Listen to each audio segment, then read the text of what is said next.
ಇನ್ನು ಆರಂಭದಲ್ಲೇ ಈ ಜಾತಿ ಗಣತಿಗೆ ಸಾಕಷ್ಟು ತೊಂದರೆಗಳು ಎದುರಾಗ್ತಾ ಇದೆ. ಒಂದೊಂದು ಕಡೆಗೆ ಈಗಾಗಲೇ ಆ್ಯಪೇ ಓಪನ್ ಆಗ್ತಾ ಇಲ್ಲ, ಮತ್ತೊಂದು ಕಡೆಗೆ ಸರ್ವರ್ ಸಮಸ್ಯೆ ವ್ಯಕ್ತವಾಗ್ತಾ ಇದೆ. ಇದ್ರ ಜೊತೆಗೆ ಈ ಕಾಲಮ್ಗಳೇನಿದೆ, ಎಂಟ್ರಿ ಮಾಡುವಂಥ ಕಾಲಮ್ಗಳಲ್ಲೂ ಕೂಡ ಸಾಕಷ್ಟು ಸಮಸ್ಯೆಗಳಾಗ್ತಾ ಇದೆ. ಅನೇಕ ಕಾಲಮ್ಗಳೇ ಓಪನ್ ಆಗ್ತಾ ಇರುವಂಥ ಆರೋಪಗಳು ಕೂಡ ಬರ್ತಾ ಇದೆ. ಹೀಗಾಗಿ ತಾಂತ್ರಿಕವಾಗಿ ಕೂಡ ಒಂದು ಕಡೆಗೆ ರಾಜಕೀಯವಾಗಿ ಈಗಾಗಲೇ ದೊಡ್ಡ ದೊಡ್ಡ ಸಮಸ್ಯೆಗಳು ಎದುರಾಗ್ತಾ ಇದ್ದಾರೆ. ಈಗ ಸರ್ವೆ ಮಾಡುವಂಥ ಸಂದರ್ಭದಲ್ಲೂ ಕೂಡ ತಾಂತ್ರಿಕ ಸಮಸ್ಯೆಗಳು, ಎಡವಟ್ಟುಗಳು ಮೇಲಿಂದ ಮೇಲೆ ಆಗ್ತಾ ಇದೆ. ಹಾಗಾದರೆ ಏನಾಗ್ತಾ ಇದೆ, ಏನು ಸಮಸ್ಯೆ ನೋಡೋಣ ಬನ್ನಿ.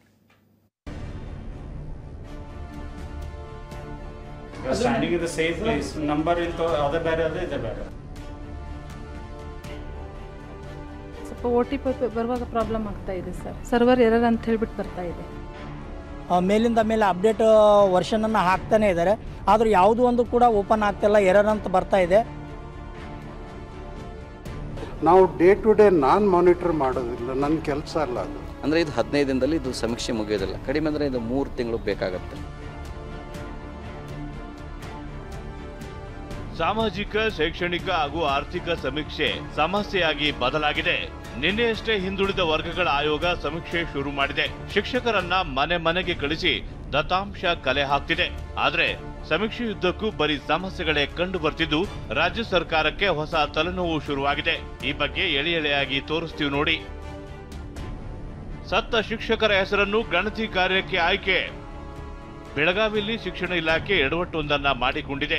ಮೃತಪಟ್ಟ ಶಿಕ್ಷಕರ ಹೆಸರನ್ನ ಜಾತಿ ಗಣತಿ ಕಾರ್ಯಕ್ಕೆ ಆಯ್ಕೆ ಮಾಡಿಕೊಂಡಿದೆ. 7 ತಿಂಗಳ ಗರ್ಭಿಣಿ, ವಿಶೇಷ ಚೇತನರು ಕೂಡ ಜಾತಿ ಗಣತಿ ಮಾಡಬೇಕಾದ ದುಸ್ಥಿತಿ ನಿರ್ಮಾಣ ಮಾಡಿದೆ.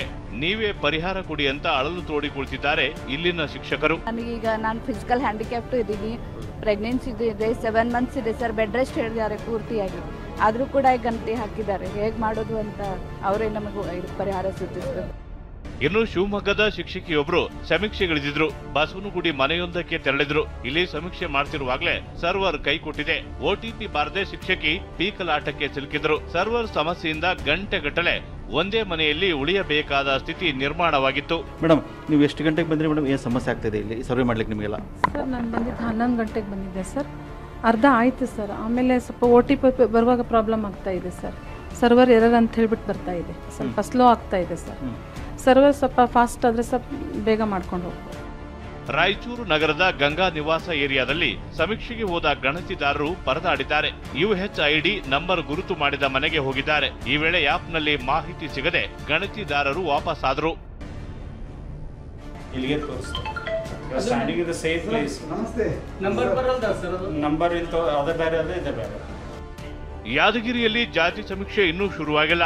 ಗಣತಿಗಾಗಿ ಮನೆ ಮನೆಗೆ ಹೋಗಿದ್ದ ಶಿಕ್ಷಕರು ಸರ್ವರ್ ಸಮಸ್ಯೆಯಿಂದಾಗಿ ವಾಪಸ್ ಆಗಿದ್ದಾರೆ. ಮೊದಲು ಸರ್ವರ್ ಸಮಸ್ಯೆ ಬಗೆಹರಿಸಿ ಎಂದು ತಹಸೀಲ್ದಾರ್ ಕಚೇರಿ ಬಳಿ ಶಿಕ್ಷಕರು ಆಕ್ರೋಶ ಹೊರಹಾಕಿದರು. ನಿನ್ನೆಯಿಂದ ಕೂಡ ಸುಮಾರು 2 ರಿಂದ 3 ಬಾರಿ ಕೂಡ ನಮ್ಮ CRP ಅವರು ನಮಗೆ ಮೇಲಿಂದ ಮೇಲೆ ಅಪ್ಡೇಟ್ ವರ್ಷನನ್ನು ಹಾಕ್ತಾನೆ ಇದ್ದಾರೆ, ಆದರೂ ಯಾವುದೂ ಒಂದು ಕೂಡ ಓಪನ್ ಆಗ್ತಿಲ್ಲ, ಎರರ್ ಅಂತ ಬರ್ತಾ ಇದೆ.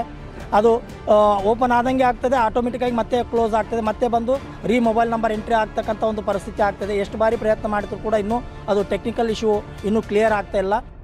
ಈ ನಡುವೆ ಅನೇಕ ಕಡೆಗಳಲ್ಲಿ ಈವರೆಗೆ ಸಮೀಕ್ಷೆ ಆರಂಭವಾಗಿಲ್ಲ. ತುಮಕೂರು, ಬೆಂಗಳೂರು ದಕ್ಷಿಣದಲ್ಲಿ ಜಾತಿ ಗಣತಿ ಶುರುವಾಗಿಲ್ಲ. ಕೋಲಾರದಲ್ಲಿ ಇವತ್ತು ಸಮೀಕ್ಷೆ ಪ್ರಾರಂಭವಾಗಿದೆ. ಇಷ್ಟೆಲ್ಲ ತಾಂತ್ರಿಕ ಸಮಸ್ಯೆಗಳ ನಡುವೆ ಹಿಂದುಳಿದ ವರ್ಗಗಳ ಆಯೋಗ ಮಹಾ ಎಡವಟ್ಟು ಮಾಡಿಕೊಂಡಿದೆ. ಇತರೆ ಧರ್ಮದ ಕಾಲಂನಲ್ಲಿ ಧರ್ಮ ನಮೂದು ಮಾಡಲು ಆಗ್ತಿಲ್ಲ. ಇತರೆ ಧರ್ಮದ ಕಾಲಂನಲ್ಲಿ ವೀರಶೈವ ಲಿಂಗಾಯತ ಎಂದು ನಮೂದು ಮಾಡಲಾಗದೆ ಜನ ಪರದಾಡುತ್ತಿದ್ದಾರೆ. ಈ ಬಗ್ಗೆ ಮಾತನಾಡಿದ ಹಿಂದುಳಿದ ವರ್ಗಗಳ ಆಯೋಗದ ಅಧ್ಯಕ್ಷ ಮಧುಸೂದನ್ ನಾಯ್ಕ್, ಹಿಂದುಳಿದ ವರ್ಗಗಳ ಆಯೋಗದ ಸದಸ್ಯ ಅಧಿಕಾರಿಗಳು ಪರಿಹರಿಸುತ್ತಾರೆ ಎಂದಿದ್ದಾರೆ. ನಾವು ಡೇ ಟು ಡೇ ನಾನು ಮಾನಿಟರ್ ಮಾಡೋದಿಲ್ಲ, ನನ್ನ ಕೆಲಸ ಅಲ್ಲ ಅದು. ಹಾಗೇನಾದರೂ ಕನ್ಸರ್ನ್ ಇದ್ದರೆ ನನ್ನ ಗಮನಕ್ಕೆ ತರ್ತಾರೆ, ನಾವು ಅದನ್ನು ರಿಸಾಲ್ವ್ ಮಾಡ್ತೀವಿ. ನನಗೆ ಈಗ ತಿಳಿದ ಮಟ್ಟಿಗೆ ಯಾವುದೂ ಅಂತ ಕನ್ಸರ್ನು ಆಗಿಲ್ಲ. ಅವು ಸಣ್ಣ ವಿಷಯಗಳನ್ನಿದ್ದು ಅಡ್ಮಿನಿಸ್ಟ್ರೇಟಿವ್ ಅಥಾರಿಟೀಸು ರಿಸಾಲ್ವ್ ಮಾಡ್ತಾರೆ, ನಾನು ಮಾಡೋದಲ್ಲ. ಹಿಂದುಳಿದ ವರ್ಗಗಳ ಆಯೋಗ 15 ದಿನಗಳ ಡೆಡ್ಲೈನ್ ಹಾಕಿಕೊಂಡಿದೆ. ಆದರೆ ಸಮಸ್ಯೆಗಳನ್ನು ನೋಡಿದ್ರೆ ಅಷ್ಟರೊಳಗೆ ಸಮೀಕ್ಷೆ ಮುಗಿಯೋದು ಬಹುತೇಕ ಅನುಮಾನ. ಇದೇ ಮಾತನ್ನ ವಚನಾನಂದ ಶ್ರೀಗಳು ಪ್ರಸ್ತಾಪಿಸಿದ್ದಾರೆ. ಕಡಿಮೆ ಅಂತಂದರೆ ಒಂದು ಮನೆಗಂತ 2 ತಾಸು ಬೇಕು, ಮತ್ತು ಅಲ್ಲಿ ಇಂಟರ್ನೆಟ್ ಅಂತರ್ಜಾಲ ಸರಿಯಾಗಿ ವರ್ಕ್ ಮಾಡದೇ ಇರೋದ್ರಿಂದ ನಿನ್ನೆ ಎಷ್ಟೋ ಅವ್ರು ಅಂದ್ಕೊಂಡದ್ದು ಆಗ್ತಾ ಇಲ್ಲ. ಅಂದರೆ ಇದು 15 ದಿನದಲ್ಲಿ ಇದು ಸಮೀಕ್ಷೆ ಮುಗಿಯೋದಿಲ್ಲ, ಕಡಿಮೆ ಅಂದರೆ ಇದು 3 ತಿಂಗಳು ಬೇಕಾಗುತ್ತೆ. ಆದರೆ ಜೆಡಿಎಸ್ ತಾಂತ್ರಿಕ ಸಮಸ್ಯೆಗಳ ಬಗ್ಗೆ ವ್ಯಂಗ್ಯವಾಗಿ ಟ್ವೀಟ್ ಮಾಡಿದೆ. ಕಾಂಗ್ರೆಸ್ ಸರ್ಕಾರದಲ್ಲೇ ತಾಂತ್ರಿಕ ಸಮಸ್ಯೆ ಇದೆ, ಜಾತಿ ವ್ಯಾಧಿ, ಸಿಎಂ ಸಿದ್ದರಾಮಯ್ಯ ಸಮೀಕ್ಷೆ ಆರಂಭದಲ್ಲೇ ಹಳ್ಳ ಹಿಡಿದಿದೆ ಅಂತ ಬರೆದುಕೊಂಡಿದೆ. Bureau report, TV9